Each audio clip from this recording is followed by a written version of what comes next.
नमस्कार विद्यार्थी मित्रांनो, आज आपण इलेक्ट्रॉनिक कंपोनंट अँड सिग्नल याविषयी माहिती घेणार आहोत। तर आता बघा, इलेक्ट्रॉनिक्स म्हणजे काय, तर आपण मागे डेफिनेशन बघितलेली आहे की electronics is a branch of engineering which deals with study of gases through the vacuum it's called as the electronics. आता इलेक्ट्रॉनिक्सच्या आपण वेगवेगळ्या डेफिनेशन सांगू शकतो, जसे की electronics is a branch of engineering which deals extensively with transfer and processing of information by means of electromagnetic energy.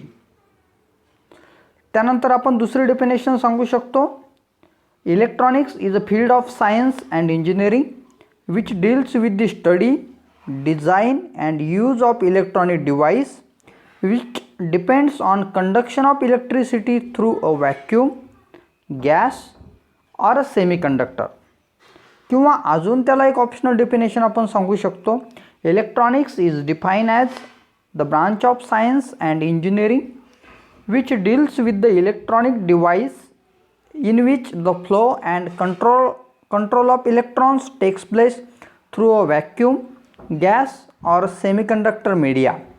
म्हणजे बघा, प्रत्येक डेफिनेशनमध्ये काय सांगितलेलं आहे, इलेक्ट्रॉनिक्स ही एक इंजिनिअरिंगची ब्रांच आहे किंवा सायन्स फील्डमधली ब्रांच आहे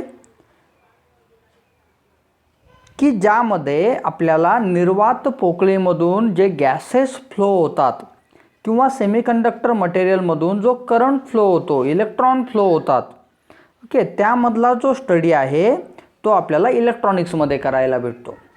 ओके, आता इलेक्ट्रॉनिक्सचे ॲप्लिकेशन्स कुठल्या कुठल्या फील्डमध्ये आहेत, तर कम्युनिकेशनमध्ये, म्हणजे आपण आता सध्या मोबाईल फोन वापरतो, टेलिफोन वापरतो आपण, बरोबर आहे, this is the application of electronics. Entertainment म्हणजे टेलिव्हिजन, आपण डेली लाईफमध्ये एक टेलिव्हिजन एक महत्त्वाचा घटक झालेला आहे, बरोबर आहे। तर हे एंटरटेनमेंटमध्ये टेलिव्हिजन ही देण आपल्याला इलेक्ट्रॉनिक्स फील्डची आहे। त्यानंतर instrumentation, control system, industrial applications, defence, military, CAD और CAM, automation, robotics, computer hardware, computer peripherals such as pointer, scanner, optical mouse, म्हणजे प्रिंटर, स्कॅनर, ऑप्टिकल माऊस हे इलेक्ट्रॉनिक्सचे फील्ड्स आहेत। त्यानंतर modem, internet switches, satellite system. आता बघा, हे सर्व ॲप्लिकेशन्स हे इलेक्ट्रॉनिक्सचे आहेत। ओके, आता बरेचसे यामध्ये ॲप्लिकेशन्स बघितले आपण। मिलिटरीमध्ये तुम्ही रडार सिस्टीममध्ये यूज करता, डिफेन्समध्ये यूज करता, म्हणजे सेन्सर्स वगैरे जे यूज केलेले असतात ते इलेक्ट्रॉनिक्सचा पार्ट आहे। ओके, त्यानंतर कॉम्प्युटर हार्डवेअरमध्येही तुम्ही इलेक्ट्रॉनिक्सचा यूज करता, मोडेममध्येही तुम्ही इलेक्ट्रॉनिक्सचा यूज करता। त्यानंतर कॉम्प्युटरचे पेरिफेरल, जे एक्सटर्नल पेरिफेरल आपण अटॅच करतो, जसे की प्रिंटर असेल, स्कॅनर असेल, माऊस असेल, हे इलेक्ट्रॉनिक्सचे पार्ट्स आहेत। Okay, these are the fields of electronics. Electronics हे बहुतेक फील्डमध्ये वापरल्या जाते, बरोबर, कारण की आता आपण we can not imagine the world without the electronics, कारण की आता मॅनपॉवर जे कमी झालेलं आहे, ऑटोमेशन फील्ड आलेली आहे, तर ऑटोमेशनमध्ये इलेक्ट्रॉनिक्सचा भरपूर वापर केला गेलेला आहे। ओके, आता इलेक्ट्रॉनिक कंपोनंट म्हणजेच काय, तर इलेक्ट्रॉनिक कंपोनंट म्हणजे एक the component used in designing और assembling of an electronic circuit are called as the electronic component. म्हणजे तुम्हाला इलेक्ट्रॉनिकचे सर्किट असेंबल किंवा डिझाईन करायचे असेल तर त्यासाठी तुम्ही छोटे छोटे पार्ट्स जे वापरतात किंवा डिझायनिंगसाठी जे छोटे छोटे कंपोनंट वापरतात त्याला आपण इलेक्ट्रॉनिक कंपोनंट्स असं म्हटलेलं आहे। मग आता याच्यामध्ये दोन टाईपचे कंपोनंट्स आहेत, डिस्क्रीट आहे, नॉन डिस्क्रीट कंपोनंट आहे, बरोबर आहे। तर आता आपल्याला पुढे जाऊन काय स्टडी करायचं आहे, तर ह्या इलेक्ट्रॉनिक कंपोनंटचं क्लासिफिकेशन स्टडी करायचं आहे आणि त्या क्लासिफिकेशनमध्ये प्रत्येक पार्ट आपल्याला डिटेलमध्ये स्टडी करायचा आहे।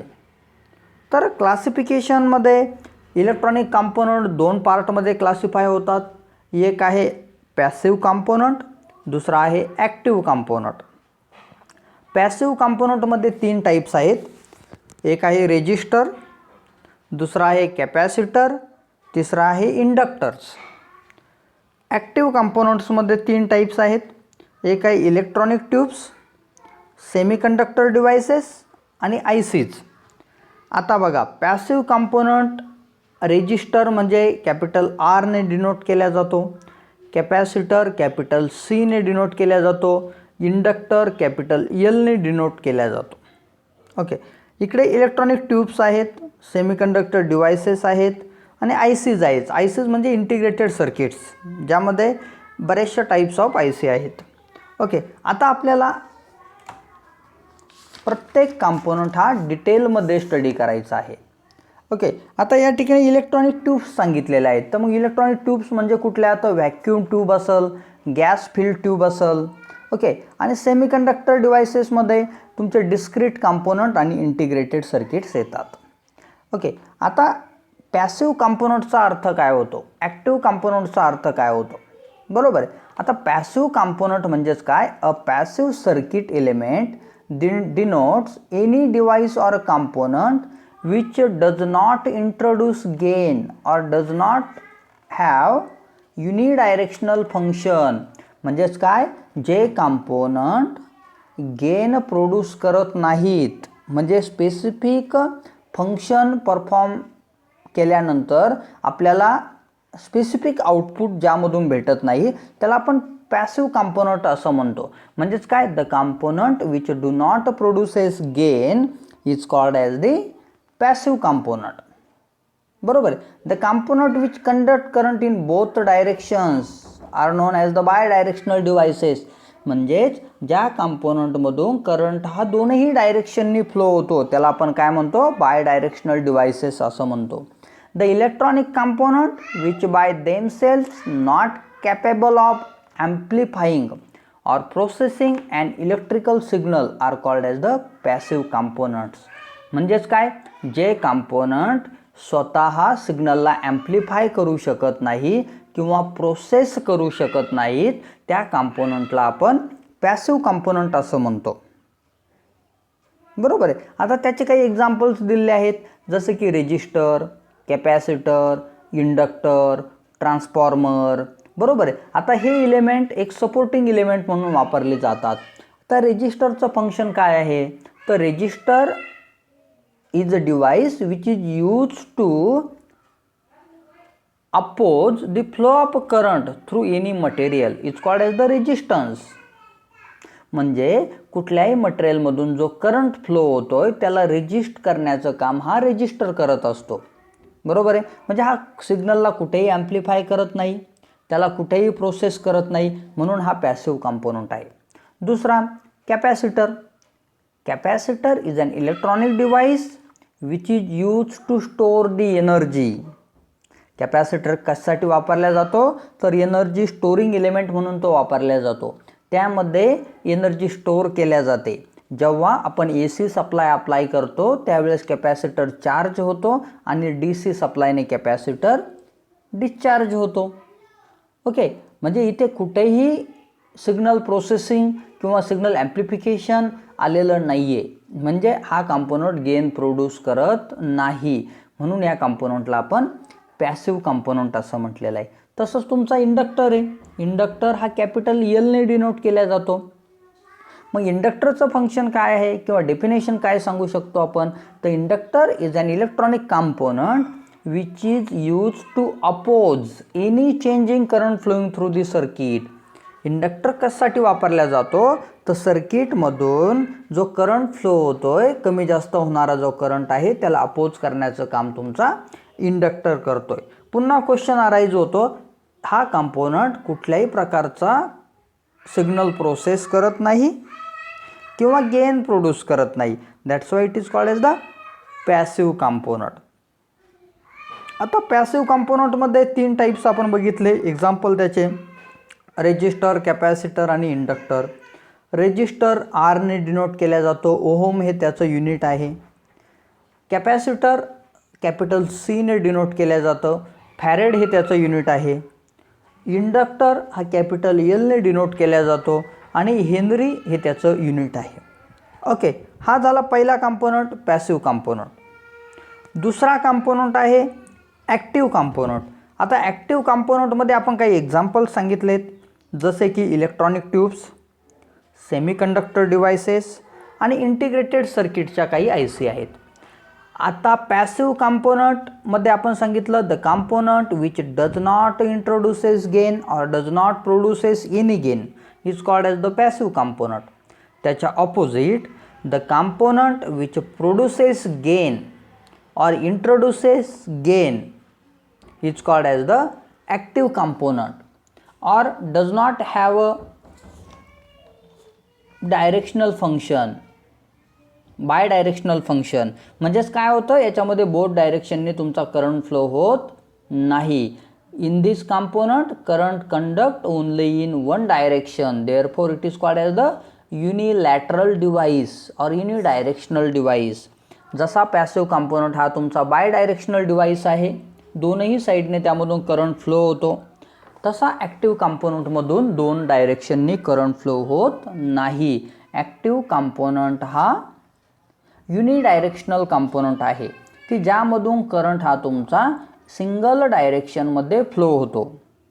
ओके, आपण त्याची डेफिनेशन काय सांगितली, the component which produces gain or introduces gain is called as the active component. म्हणजे हा कंपोनंट सिग्नलला प्रोसेस पण करतो आणि सिग्नलला ॲम्प्लिफाय पण करतो, म्हणून त्याला आपण काय म्हटलेलं आहे, ॲक्टिव्ह कंपोनंट असं म्हटलेलं आहे. ओके, आता यामध्ये काही एक्झाम्पल्स आहेत, जसे की डायोड्स आहेत, सेमीकंडक्टर डायोड. सेमीकंडक्टर डायोड आपण बघितलेले आहेत की ज्यामध्ये P टाईप आणि N टाईप सेमीकंडक्टर आहे.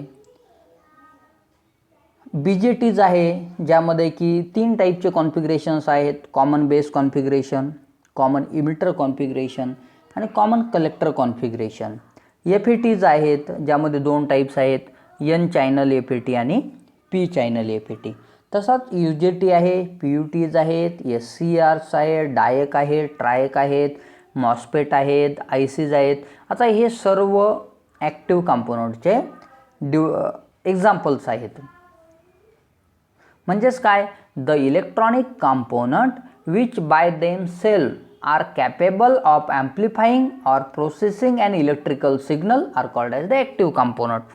म्हणजेच काय, जे कंपोनंट स्वतः सिग्नलला ॲम्प्लिफाय किंवा प्रोसेस करण्याची कॅपॅबिलिटी ठेवतात, त्याला आपण ॲक्टिव्ह कंपोनंट असं म्हणू शकतो. बरोबर आहे. आता सेमीकंडक्टर डिव्हायसेसमध्ये 2 टाईप्सचे कंपोनंट आहेत, एक आहे डिस्क्रीट कंपोनंट आणि दुसरा आहे इंटिग्रेटेड सर्किट्स. आता डिस्क्रीट कंपोनंट म्हणजेच काय, the component which are in discrete nature, that is individual form. Discrete nature म्हणजेच काय, individual form are called as the discrete component. These components may be active or passive in nature. म्हणजे हे component active पण असू शकतात किंवा पॅसिव्हही असू शकतात. तर डिस्क्रीट कंपोनंटचं एक्झाम्पल काय सांगू शकतो आपण, RLC resistor, capacitor, inductor, transformer, semiconductor diodes, transistors, हे आहेत आपल्या डिस्क्रीट कंपोनंटचे काही एक्झाम्पल्स. बरोबर. आता आपल्याला पुढे स्टडी काय करायचं आहे, जर समजा आपल्याला ॲक्टिव्ह आणि पॅसिव्ह कंपोनंट ह्या दोघांमधला जर फंडामेंटल डिफरन्स समजला असेल तर आपल्याला पुढे जाऊन त्याचे टाईप स्टडी करता येतील. सिंपल फंडामेंटल आहे, पॅसिव्ह कंपोनंट गेन प्रोड्यूस करत नाहीत, बाय डायरेक्शनल कंपोनंट आहे, example RLC. Opposite active component, the component which produces gain और इंट्रोड्यूसेस गेन, जो कंपोनंट गेन प्रोड्यूस करतो किंवा गेन इंट्रोड्यूस करतो किंवा सिग्नलला ॲम्प्लिफाय किंवा प्रोसेस करण्याची कॅपॅबिलिटी ठेवतो, त्याला आपण ॲक्टिव्ह कंपोनंट असं म्हटलं आहे. मग ॲक्टिव्ह कंपोनंटमध्ये आपण टाईप्स बघितले, सेमीकंडक्टर डायोड्स आहेत, ट्रान्झिस्टर्स आहेत, BJTs आहेत, UJT आहे, डायक आहे, ट्रायक आहे, मॉस्फेट आहेत, इंटिग्रेटेड सर्किट्स आहेत, हे त्याचे काही एक्झाम्पल्स आहेत. बरोबर आहे. आता एक्झाममध्ये क्वेश्चन काय विचारला जातो, differentiate between passive components and active components. पहिला difference, passive component does not produces gain, active component produces gain और इंट्रोड्यूसेस गेन. दूसरा, passive component includes resistor, capacitor, inductor, relays, speakers, transformers, हे पॅसिव्ह कंपोनंट्स. काही example active कंपोनंट्सचे आहेत, जसे की diodes, transistors, ICs, field effect transistors, silicon control rectifiers, light emitting diodes etcetera तुम्ही सांगू शकता. बरोबर. त्यानंतर passive component are generally bye directional, दोन्ही साईडने त्याचा करंट फ्लो होतो. परंतु ॲक्टिव्ह कंपोनंट हा युनिडायरेक्शनल कंपोनंट आहे, ज्याच्या दोनही डायरेक्शनने करंट फ्लो होत नाही. त्याला आपण काय म्हटलेलं आहे, युनिडायरेक्शनल डिव्हाइस किंवा कंपोनंट. ओके. तर आता आपल्याला काय स्टडी करायचं आहे डिटेलमध्ये, टाइप्स ऑफ पॅसिव्ह कंपोनंट, जसे की रेजिस्टर, इंडक्टर आणि कॅपॅसिटर यांचं फंक्शन काय आहे. बरोबर आहे. आता पहिला जो टाईप आहे कंपोनंटचा तो आहे आपल्याला रेजिस्टरचा स्टडी करायचा आहे. आता बघा रेजिस्टर म्हणजेच काय, तर resistor is a electronic device or component which is used to oppose or it provides the opposition to flow of electronic current in a circuit is called as the resistance. म्हणजे resistance हा असा electronic device component आहे की जो की सर्किटमध्ये करंटला opposition करण्याचं काम करतो. करंटला अपोज करायचा याचा अर्थ काय, तुम्हाला जेवढ्या अमाऊंटमध्ये आउटपुटला करंट पाहिजे तेवढा करंट प्रोव्हाइड करण्याचं काम हा रेजिस्टर करत असतो. तर the flow of electric charge through any material encounters and opposing force. This opposing force is called as the resistance of the material. The opposition to flow of current through any material is called as the resistance. म्हणजे कुठल्याही मटेरियलमधून जो current flow होतोय त्याला जे opposition भेटतं त्याला आपण resistance असं म्हणतो. The passive component which opposes the flow of electric current and has a positive temperature coefficient of resistance is called as the resistor. हा असा पॅसिव्ह कंपोनंट आहे की जो सर्किटमध्ये अप्लाय केल्यानंतर सर्किटमधून जो करंट फ्लो होतोय त्याला अपोज करण्याचं काम हा रेजिस्टर करतो. आत्ताच आपण बघितलं रेजिस्टरचं युनिट हे ओहम आहे. Okay. and the smallest unit of resistance is ohm and other units are kilo ohm and mega ohm. म्हणजे 1 ओहम, तसंच 1 किलो ओहम म्हणजेच काय, 1 kilo ohm is equal to 1 × 10⁻³ ohm. 1 mega ओहमचा अर्थ काय होतो, 1 × 10⁶ ओहम. बरोबर. आता खाली कॅपॅसिटरचा सिम्बॉल दिलेला आहे त्यांनी बघा, रेजिस्टरचा सिम्बॉल दिलेला आहे. 2 टाईपचे रेजिस्टर्स आहेत, एक आहे फिक्स व्हॅल्यू रेजिस्टर आणि दुसरा आहे व्हेरिएबल रेजिस्टर. फिक्स व्हॅल्यूचा अर्थ काय होतो की रेजिस्टरची व्हॅल्यू बदलत नाही. मॅन्युफॅक्चररने तयार करताना जी व्हॅल्यू सेट केली ती व्हॅल्यूत बदल करता येत नाही आपल्याला, त्याला फिक्स व्हॅल्यू रेजिस्टर म्हटलेलं आहे. खाली व्हेरिएबल रेजिस्टर दाखवलेला आहे, त्याच्या सेंटरमधून ॲरो दाखवला आहे बघा. ॲरोचं मिनिंग काय होतं की आपण तो रेजिस्टर व्हॅरी करू शकतो, मिनिमम टू मॅक्झिमम व्हॅल्यू त्याला आपण व्हॅरी करू शकतो किंवा त्याचा बदल करू शकतो. बरोबर. मग आता या रेजिस्टरच्या व्हॅल्यूला फॅक्टर्स कुठले कुठले डिपेंडंट आहे किंवा अफेक्ट करू शकतात, तर त्याची लेंथ आहे रेजिस्टरची, क्रॉस सेक्शनल एरिया आहे, टेम्परेचर आहे, मटेरियल कुठल्या टाईपचं तुम्ही यूज केलं आहे त्याच्यावरती त्याची व्हॅल्यू डिपेंड करते. म्हणजे the factors affecting the value of the resistance, कुठले कुठले फॅक्टर्स हे रेजिस्टरची व्हॅल्यू अफेक्ट करतात किंवा कारणीभूत आहे रेजिस्टरची व्हॅल्यू बदल होण्यासाठी. तर त्याची लेंथ असेल, त्याचा एरिया ऑफ क्रॉस सेक्शन असेल, टेम्परेचर असेल, एन्व्हायरमेंटल टेम्परेचर, किंवा नेचर ऑफ मटेरियल, तुम्ही कुठल्या प्रकारचं मटेरियल त्यामध्ये यूज करता. तर रेजिस्टरसाठी बनवण्यासाठी जे मटेरियल यूज केलं जातं ते आहे टंगस्टन, ब्रॉन्झ, निक्रोम, युरेका, मॅंगेनीन आणि कस्टनाइट. बरोबर, या टाईपचे काही मटेरियल्स आहेत ज्याच्यापासून आपण रेजिस्टर तयार करतो. आता रेजिस्टरचे काही टेक्निकल स्पेसिफिकेशन्स आहेत, जसं की रेजिस्टन्सची व्हॅल्यू आपल्याला कन्सिडर करावी लागते, त्याचा टॉलरन्स कन्सिडर करावा लागतो.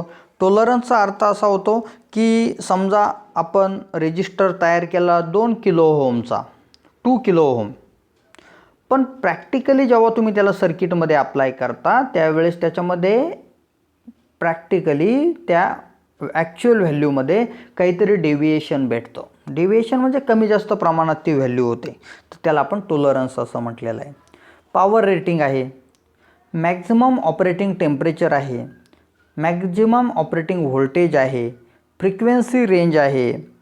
बरोबर, आता these are the factors considering while selecting in a type of resistors. हे त्याचे काही टेक्निकल स्पेसिफिकेशन्स आहेत. बरोबर, आता काही महत्त्वाच्या टर्म्स किंवा डेफिनेशन्स या ठिकाणी दिलेल्या आहेत रेजिस्टर रिलेटेड. पहिली आहे रेजिस्टिव्हिटी म्हणजे काय. तर रेजिस्टिव्हिटी म्हणजे आपण आत्ताच बघितलं की the resistivity of material is define as the resistance of the piece of that material which is 1 meter long and unit cross sectional area. It is also known as specific resistance of the material. Resistivity म्हणजेच काय, तर समजा त्या मटेरियलची length ही 1 metre आहे आणि त्याचा cross sectional area हा युनिट आहे, म्हणजे 1 आहे, तर त्याला आपण रेजिस्टिव्हिटी ऑफ द मटेरियल असं म्हणतो. म्हणजे त्या मटेरियलमध्ये रेजिस्ट करण्याची कॅपॅसिटी किती आहे. बरोबर, त्यानंतर टॉलरन्स. टॉलरन्सचा अर्थ काय होतो, the resistor are manufactured with a specified tolerance. The tolerance means that the actual value of resistor may be either larger or smaller than that of the indicated value by factor given by the specified tolerance. म्हणजेच काय, जर समजा तुम्हाला resistor 2 kilo ओहमचा दिला असेल तर तो 2.1 किलो ओहमही होऊ शकतो आणि 1.99 किलो ओहमही होऊ शकतो. हे जे डेव्हिएशन आहे प्लस मायनसचं त्याला आपण टॉलरन्स असं म्हटलेलं आहे. बरोबर, आता power rating or wattage. The maximum amount of heat dissipated by a resistor at a maximum specified temperature without damage to resistor is called as the power rating of resistor. Power रेटिंगचा अर्थ काय होतो की ज्या रेजिस्टरमधून maximum power ही आउटपुटला भेटते जेव्हा तुम्ही मॅक्झिमम टेम्परेचर त्याला अप्लाय केलेलं आहे, परंतु रेजिस्टर हा ब्रेक होत नाही, त्या टायमिंगच्या कंडिशनला आपण पॉवर रेटिंग असं म्हटलेलं आहे. वॅटेज. वॅटेज म्हणजेच काय, it can dissipate without excessive heating. The power rating of resistor is given in wattage. कारण की पॉवरचा formula P is equal to V into I आहे, व्होल्टेज इंटू करंट, त्याचं युनिट हे वॅट आहे. Maximum operating temperature. The maximum temperature at which the resistor can be operated without failure is called as the maximum operating temperature. म्हणजेच काय, ज्या वेळेस मॅन्युफॅक्चररनी तो resistor तयार केला त्यावेळेस त्याची व्हॅल्यू अशी डिफाईन केली की तो मॅक्झिमम किती टेम्परेचरपर्यंत वर्क करू शकतो without damage is called as the maximum operating temperature. Okay, आता काही रेजिस्टरचे ॲप्लिकेशन्स दिलेले आहेत. रेजिस्टर कुठे कुठे वापरला जातो, तर potential dividers, current control, biasing of device, coupling networks, feedback networks, filter circuit networks, amplifier circuit, DC power supplies, feedback amplifier, voltage regulator, waveform generator, oscillator, signal generators, multivibrators, radio and TV receivers, instrumentation applications, medical instruments, transmitters and modulators, demodulators, computer motherboard, switching mode power supplies. बरोबर, आता बघा जेवढेही इलेक्ट्रॉनिकचे circuit असेल it can not be manufacture without the resistor. म्हणजे तुम्हाला जेही circuit आठवेल त्यामध्ये रजिस्टर हा असतोच, बरोबर आहे. आता हे काही त्यांनी प्रायमरी बेसिसवरती काही ॲप्लिकेशन्स रजिस्टरचे या ठिकाणी टाकलेले आहेत. आता आपल्याला नेक्स्ट लेक्चरला आयडेंटिफिकेशन मार्किंग ऑन रजिस्टर कसा ओळखायचा, त्याची व्हॅल्यू कशी ओळखायची, कारण की दोन मेथड्स आहेत. एक आहे तुम्हाला मल्टीमीटरने रजिस्टरची व्हॅल्यू फाइंड आउट करता येते आणि दुसरे आहे कलर कोडिंगने तुम्ही रजिस्टरची व्हॅल्यू फाइंड आउट करू शकता. मग आपण नेक्स्ट लेक्चरला रजिस्टरची कलर कोडिंग स्टडी करूयात. Okay, thank you to all of you.